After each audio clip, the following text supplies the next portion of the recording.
नमस्कार, प्रादेशिक समाचार के साथ मैं आसिया नाजली। पहले मुख्य समाचार।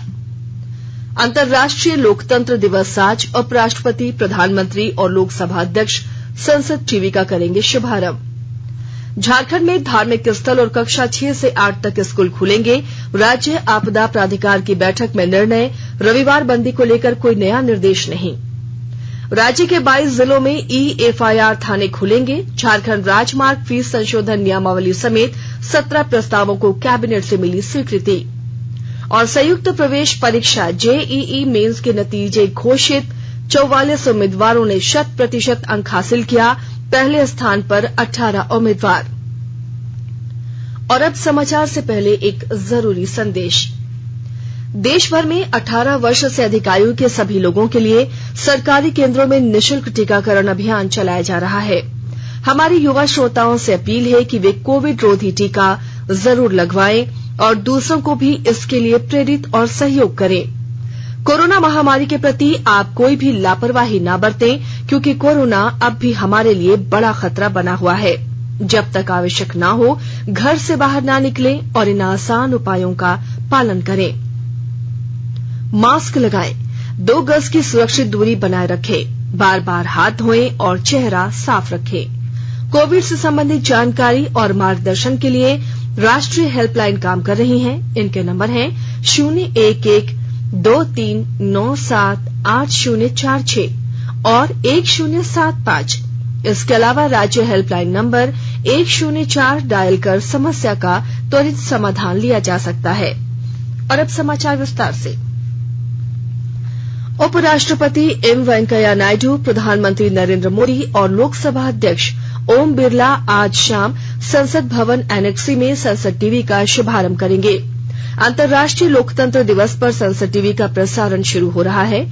इस वर्ष फरवरी में लोकसभा टीवी और राज्यसभा टीवी के विलय का निर्णय लिया गया था और मार्च 2021 में संसद टीवी के मुख्य कार्यकारी अधिकारी की नियुक्ति की गई थी।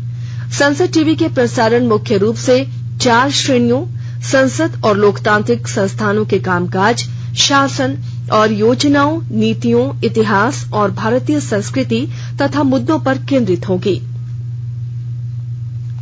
झारखंड में धार्मिक स्थलों पर शर्तों के साथ श्रद्धालुओं के प्रवेश की अनुमति दे दी गई है। वहीं कक्षा 6 से 8 तक के लिए स्कूल में ऑफलाइन क्लास की भी अनुमति दी गई। कॉलेज में स्नातक और स्नातकोत्तर शिक्षा के सभी वर्ष की ऑफलाइन कक्षा की भी अनुमति दी गई। कल मुख्यमंत्री हेमंत सोरेन की अध्यक्षता में कोविड-19 को लेकर प्रतिबंध और छूट के संबंध में आयोजित आपदा प्रबंधन प्राधिकार की बैठक में कई निर्णय लिए गए। सरकार ने रविवार बंदी को लेकर कोई नया निर्देश नहीं दिया है। दुर्गा पूजा पंडाल का निर्माण होगा, पर मूर्ति की ऊंचाई 5 फीट से अधिक नहीं होगी। पंडाल में कुछ प्रतिबंध के साथ ही जाने की अनुमति दी गई है।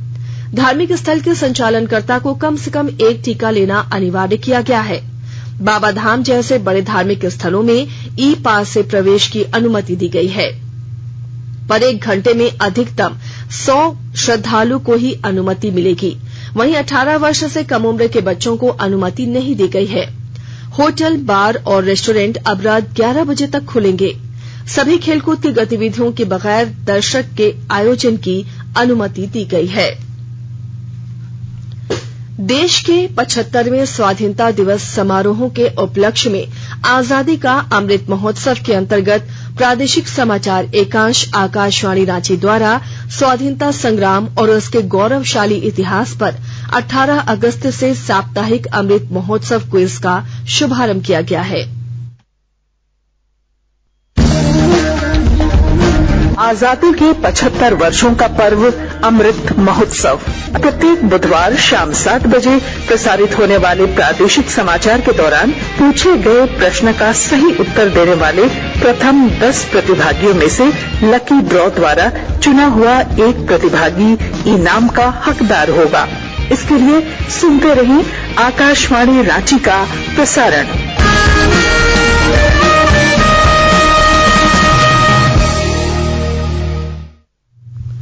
देश में अब तक 75 करोड़ 81 लाख से अधिक कोविड रोधी टीके लगाए जा चुके हैं। केंद्रीय स्वास्थ्य मंत्रालय ने बताया कि इनमें 57 करोड़ टीके पहली डोज के रूप में और 18 करोड़ से अधिक टीके दूसरी डोज के रूप में लगाए गए हैं। केंद्र सरकार कोविड महामारी के दौरान लोगों की सुविधा के लिए बनाई गई राष्ट्रीय स्तर की हेल्पलाइन नंबर के बारे में लोगों को जागरूक कर रही है। सूचना प्रसारण मंत्रालय अपने विभिन्न विभागों के माध्यम से इन हेल्पलाइन के बारे में जागरूकता बढ़ा रहा है। विभिन्न हेल्पलाइन नंबर इस प्रकार हैं। कोविड संबंधी सवालों के जवाब देने के लिए स्वास्थ्य और परिवार कल्याण मंत्रालय की हेल्पलाइन है 1075। राज्य हेल्पलाइन नंबर है 104। महिला और बाल विकास मंत्रालय की चाइल्ड हेल्पलाइन है 1098। वरिष्ठ नागरिकों के लिए सामाजिक न्याय और अधिकारिता मंत्रालय की हेल्पलाइन है 14567। मनोवैज्ञानिक सहायता के लिए राष्ट्रीय मानसिक स्वास्थ्य और तंत्रिका विज्ञान संस्थान निम्हांस का नंबर है 0804611007। आयुष कोविड परामर्श हेल्पलाइन नंबर है 14443 और माई गॉव व्हाट्सएप हेल्प डेस्क नंबर है 9013151515। कोरोना संक्रमण की संभावित तीसरी लहर के खतरे को कम करने के लिए धनबाद जिले में हर स्तर पर तैयारी की जा रही है। अधिक जानकारी के साथ हमारे धनबाद संवाददाता।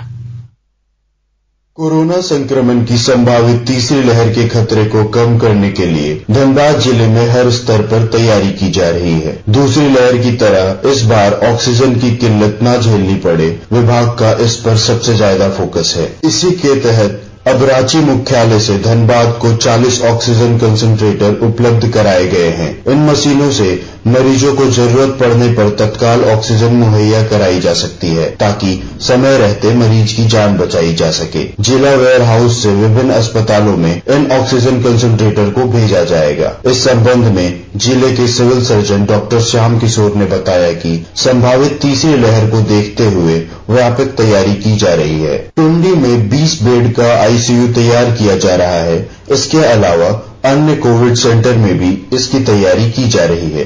दीपक, आकाशवाणी समाचार, धनबाद। आकाशवाणी के ताजा तरीन समाचारों के लिए आप हमारी वेबसाइट newsonair.com पर लॉग ऑन कर सकते हैं। ताजा समाचार Twitter handle ATIR news alerts और Facebook page all India radio news पर भी उपलब्ध है। आप प्रादेशिक समाचार एकांश के ट्विटर हैंडल ATIR न्यूज _ और फेसबुक, इंस्टाग्राम पेज तथा YouTube channel AIR news Ranchi पर भी हमारे बुलेटिन सुन सकते हैं। प्रादेशिक समाचार आप आकाशवाणी रांची से सुन रहे हैं और अब पेश है कोरोना से बचाव के कुछ संदेश।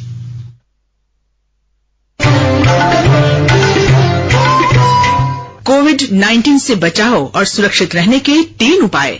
मास्क लगाएं, 2 गज दूरी है जरूरी, सुरक्षित दूरी रखें, हाथ और मुंह साफ रखें।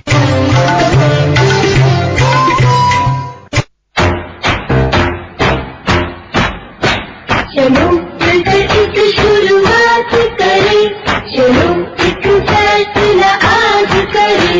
मास्क नहीं तो टोकेंगे, कोरोना को रोकेंगे। चलो इरादा करते हैं, चलो इरादा करते हैं। मास्क नहीं तो टोकेंगे, कोरोना को रोकेंगे। भारत सरकार द्वारा जनहित में जारी। प्रादेशिक समाचार में आपका एक बार फिर स्वागत है। राज्य के 22 जिलों में eFIR थाने खुलेंगे। झारखंड कैबिनेट की बैठक में कल 17 प्रस्तावों को स्वीकृति मिली है। इसमें झारखंड राज्य किशोर न्याय निधि नियमावली 2021 की स्वीकृति, झारखंड राजमार्ग फीस दरों का निर्धारण एवं संशोधन नियमावली 2021 की स्वीकृति समेत कई अहम प्रस्ताव शामिल हैं। संयुक्त प्रवेश परीक्षा जेईई मेन के नतीजे घोषित कर दिए गए हैं। शिक्षा मंत्रालय ने बताया है कि 44 उम्मीदवारों ने 100% अंक हासिल किए हैं और 18 उम्मीदवार पहले स्थान पर हैं। इस वर्ष की शुरुआत से जेईई मेन परीक्षा 4 चरण में आयोजित की गई, जिसमें कुल 9,34,602 उम्मीदवार बैठे थे। परीक्षा 13 भाषाओं में आयोजित की गई थी। बीएड शुल्क में 25% छूट की मांग को लेकर 4 दिनों से धनबाद के बीबीएमकेयू मेन गेट पर धरना पर बैठे छात्र छात्राओं ने कल प्रभारी कुलपति कमल जॉन लकड़ा से मिलकर अपना पक्ष रखा। छात्रों को उनकी मांग पर जल्द विचार करने का आश्वासन दिया गया। बीबीएमकेयू में बीएड छात्रों की समस्याओं के समाधान के लिए बने ग्रीवांस सेल में 3 नए सदस्य बनाए गए हैं। इनमें विश्वविद्यालय के वित्त सलाहकार और वित्त अधिकारी तथा बोकारो स्टील सिटी कॉलेज के प्राचार्य A.K. माझी शामिल हैं।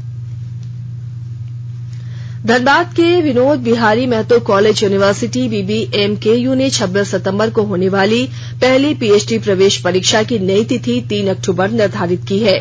पहले जहां 2 परीक्षा केंद्र बनाए गए थे, अब 3 केंद्र बनाए गए हैं। पीके राय कॉलेज से परीक्षा केंद्र हटा लिया गया है। नए केंद्र SSLNT महिला कॉलेज, गुरु नानक कॉलेज और RS मोड़ कॉलेज गोविंदपुर बनाए गए हैं। पद्म पुरस्कार के लिए नामांकन की आज अंतिम तिथि है। गृह मंत्रालय ने कहा है कि नामांकन और सिफारिशें केवल पद्म पुरस्कार पोर्टल www.padmaawards.gov.in पर ऑनलाइन प्राप्त की जाएंगी। उत्तर प्रदेश के अमेठी में कल से होने वाली राष्ट्रीय कुश्ती प्रतियोगिता के लिए झारखंड से दुमका जिले की 2 महिला खिलाड़ियों ललित कुमारी और अंजू टुडू का चयन हुआ है। 23 आयु वर्ग राष्ट्रीय कुश्ती प्रतियोगिता 20 सितंबर तक चलेगी। दुमका जिला कुश्ती संघ के उपाध्यक्ष प्रदीप्त मुखर्जी और सचिव संदीप कुमार बम्बम ने बताया कि ये पहला अवसर है जब दुमका की महिला खिलाड़ी राष्ट्रीय कुश्ती प्रतियोगिता में हिस्सा ले रही हैं। उन्होंने कहा उनसे झारखंड को बड़ी उम्मीदें हैं। मुखर्जी जिला कुश्ती संघ दुमका उपाध्यक्ष। आज हमारे गर्व की बात है कि हमारे जिला के दो खिलाड़ी जो हमारे पहलवान कुश्ती लड़ने जा रही है झारखंड टीम से, ललिता कुमारी और अंजू टुडू, ये हम लोग जा रहे, बहुत गर्व की बात है अपने आप में। और रेसलिंग में अब देखेंगे कि हम लोग बहुत पदक अभी ओलंपिक में पाए हैं और हमें उम्मीद करते हैं ये लोग जाएगी। और 16 तारीख से अमेठी उत्तर प्रदेश में है नेशनल, उसमें खेलने जा रही है और ये लोग अच्छे मेहनत की है, नमखम के साथ जा रही है। संथाल परगना नहीं, ये पूरा झारखंड की टीम का नेतृत्व करेगी। उम्मीद है कि मेडल के साथ, जीत के साथ उनका है। बंगाल की खाड़ी में बने डीप डिप्रेशन के प्रभाव से आज भी आसमान में बादल छाए रहने और बारिश की संभावना है।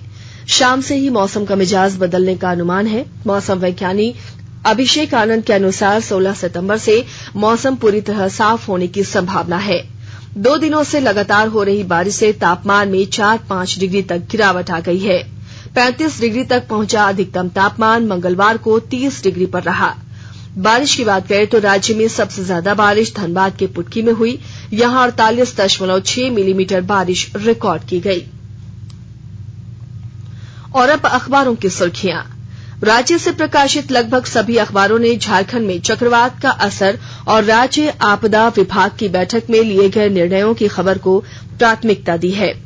प्रभात खबर ने लिखा है झारखंड में धार्मिक स्थल और 6ठी से 8वीं कक्षा तक स्कूल खुलेंगे। दैनिक भास्कर की सुर्खी है बड़ी छूट, 146 दिन के बाद आज से शर्तों के साथ खुलेंगे धार्मिक स्थल, बच्चों के स्कूल भी खुलेंगे। खनन क्षेत्र में मालवाहक वाहनों पर भी टोल टैक्स, इस शीर्षक के साथ दैनिक जागरण ने कैबिनेट के फैसलों को पहले पेज पर जगह दी है।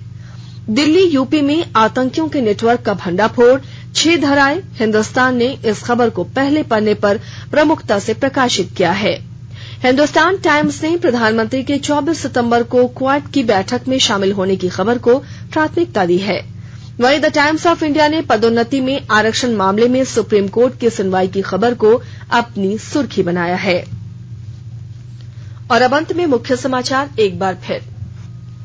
अंतर्राष्ट्रीय लोकतंत्र दिवस आज, उपराष्ट्रपति, प्रधानमंत्री और लोकसभा अध्यक्ष संसद टीवी का करेंगे शुभारंभ। झारखंड में धार्मिक स्थल और कक्षा 6 से 8 तक स्कूल खुलेंगे। राज्य आपदा प्राधिकार की बैठक में निर्णय। रविवार बंदी को लेकर कोई नया निर्देश नहीं। राज्य के 22 जिलों में eFIR थाने खुलेंगे। झारखंड राजमार्ग फीस संशोधन नियमावली समेत 17 प्रस्तावों को कैबिनेट से मिली स्वीकृति। और संयुक्त प्रवेश परीक्षा JEE मेन के नतीजे घोषित। 44 उम्मीदवारों ने 100% अंक किया हासिल। पहले स्थान पर 18 उम्मीदवार। इसके साथ ही आकाशवाणी रांची से प्रादेशिक समाचार का ये बुलेटिन समाप्त हुआ। घर में रहिए, सुरक्षित रहिए और सुनते रहिए आकाशवाणी।